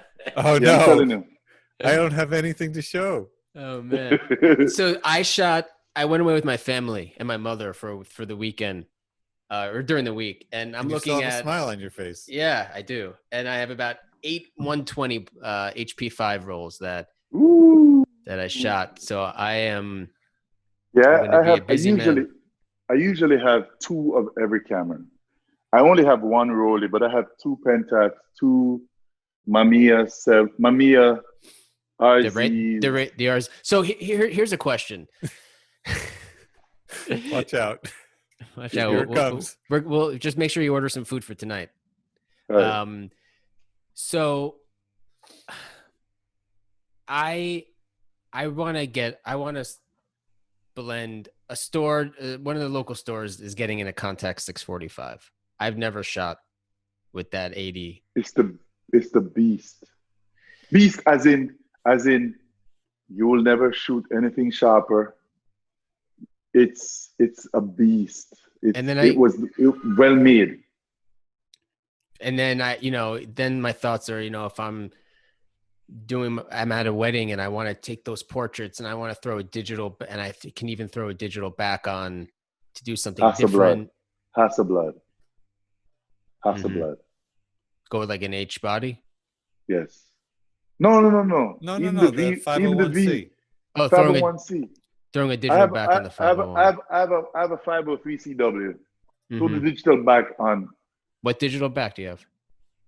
I did not. I sold mine. But I actually you probably phase. had an older phase. Adorama was selling one recently, and I was tempted because I really love my Hasselblad. Mm-hmm. It was my first cash out of pocket sale. And then I bought Nikons. I have a bunch of Nikon manuals, a F3 somewhere. And then I bought Leica M6 TTL, Mm-hmm. all the way up until digital. And the M9 you use? Never used the M9. I went from M8 to the M240 or P. 240. Yeah, I skipped all the middle. You ever try? You skip the CCD sensor. Do you ever try that? You ever try it? No. Oh, the the color M9? on the M9. I still shoot with my M9 like every day. Hold on. The color is incredible because it's why got that would old I- Kodak sensor. Yeah. Really? Oh, dude! If you're doing colors and you can be in good light, there's nothing better. Nothing better. Yeah, Not even if the Try the M10R. it's not easy. It's not like you can just pick one up right now. You want to know something? I'm literally about to text my the dealer. Like when you get an M10R in. Try it. We're not all human. We can't just try. I gotta buy it. No, you can. No. They're driving to the city. There's Soho, yeah. Soho store. Craig, you know Craig? No, I go to there's a store in Jersey that's a boutique, Leica. Okay. So and then I always bring my cameras over to Leica in Jersey and like wait while they do it. them. Yeah. I've actually done that. I've driven from New York to the Leica. You wait for Bill to tell you that your camera's fucked, right? He actually fixed my M6. Yeah. Well, and I waited for it. You waited while you fixed your M6? Yeah. There's this woman Sherry who Golden Touch cameras who's been fixing Leicas for 30-40 years. I know She Sherry. doesn't do digital. You know Sherry? Of course, Sherry.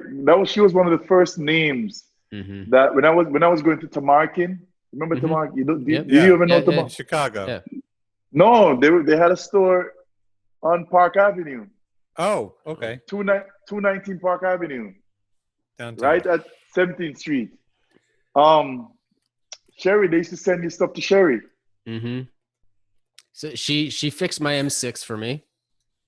I didn't fix it. She adjusted it in a week, and I became friendly with this guy Chuck Fishman, who lives near me, and he's sort of been teaching me darkroom, and he's been sending his stuff to her for decades. And Right. I called her, and she just read me the fuck out on the phone. Because she's, you talk to her, she'll keep you on the phone for 50, she'll keep you on the phone for an hour one day talking about nothing, about Wow. blowjobs and movies. I don't. My wife's like, "Who are you talking to at 9 o'clock at night?" I was like, "I can't get her off the phone." And then you call her another time, and she Yells. Kurt. screams at you like, "Why are you calling me? I'll call you when your camera's done. Don't call me again." Woo. And I'm like, "Can I just have my camera back?" Right. But this is, so I had an M9. I sold it, and then I went out and I got the M9P. And That's a Voigtlander. no, the 35 Summicron, Okay. the one made in Canada, the version Okay. 4. I have that same lens. Yeah, but you hear that? It's like, It's it's what the I M9. use. It's what I use on my. That lens is what I use on my monochrome now. It has such. I like using it on the mon. It has such a personality. It's Yeah. softer. It's not. And then Yeah, you guys I with have. your monochromes, man. I want one of those bad, but it's out of It's my budget right it's now. it's lovely. Oh, yeah, I love, well, and I've heard so many good things about the recovery on the you have a M10R. 246. Yeah, I still have a 246. Yeah, so does Adam. Yep, right there in the bag. So finally I can base something real off of, because Adam and I were talking. It's like everyone that's reviewing the M10Rs, and that's all we have is, at least now, to look at is these reviewers, and they're in the hands of all the wrong people. Yeah, I would never tell you to like jump and go buy a camera. I mean, if that's what Leica gave me a camera for, they wasted their time. I'll never do that. Because I have used everything. Mm-hmm. Everything. The only thing I never use is a 20 by 24 camera. not too late. I'm not interested. But I've used everything. I mean, I'm looking over here. I mean, I even bought 2 Littmann 4x5. Do you know Littmann 4x5 singles? Mm-mm. They're modified Polaroids into 4x5 cameras. Wow. Now, he was able to have it so that you could adjust the lens. Nobody else could do it. That's how much I was invested in. I was looking at the in your website, the Southern Journey. Yes, I shot that with Toyo 4x5. Yeah, okay, that's what I was kind of. I said Mississippi. I meant that's what I was Yeah. looking at the different. About that. Yeah. Toyo 4x5. Those are, the depth is unbelievable. Yeah, I mean, that was just like, that was my first year shooting a 4x5. I wasn't shooting 4x5. I was shooting 4x5s for like 6 months and decided I want to go do this project with a 4x5. Mm-hmm. If I had a 4x5 now with that project, they would look creamier. They would be more stylized. I would shoot it wide open. I'd have taken a lot longer to critically focus it. I would have had them I sit differently, all of that stuff. Yeah, but that's what's nice. You look back years ago and you're like, you realize what made you happy then. And I look at every job I've ever shot, and I'm always looking at what I could have done better, differently. Right. It doesn't mean that I'm not happy with it, It just means that I know that I could have done it better or differently. But I did it. What is this right here? Uh-oh. Uh-oh. See, you hear me going into bags? Jesus.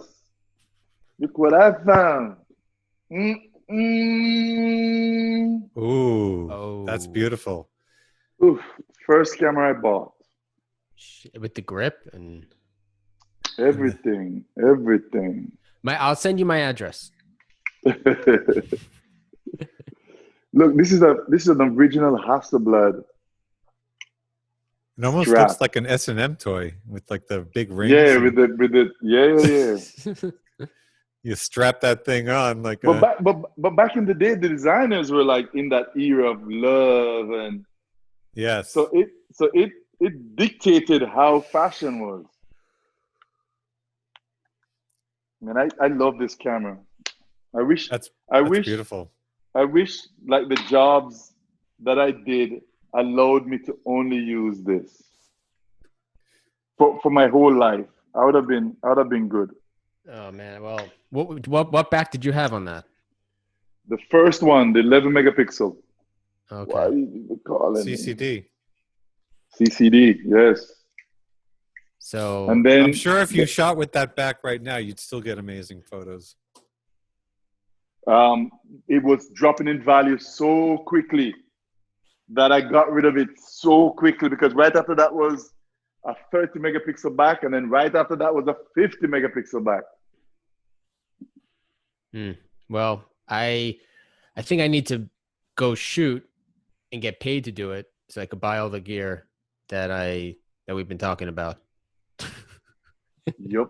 All right. It was beyond a pleasure. Beyond. It was an honor, guys. Amazing, Thank you so much. Oh, let me ask you one quick question. Yes. Do you have a press photo or a photo that you'd like to share? Like, because when we do like the promo, we usually I'll send it. That would be amazing. I'll send Perfect. All right. So be well. I can't wait to see what you're up to. Yeah, we're going to be following you close. And stay in touch. Just let us know. I will. Yeah, I will. I'll let you know when I get my M10R. We can chat on Instagram. Please. All right. Please. Talk to you soon. All right, man. Take Bye. care. Take care. Bye. Ciao. Ciao.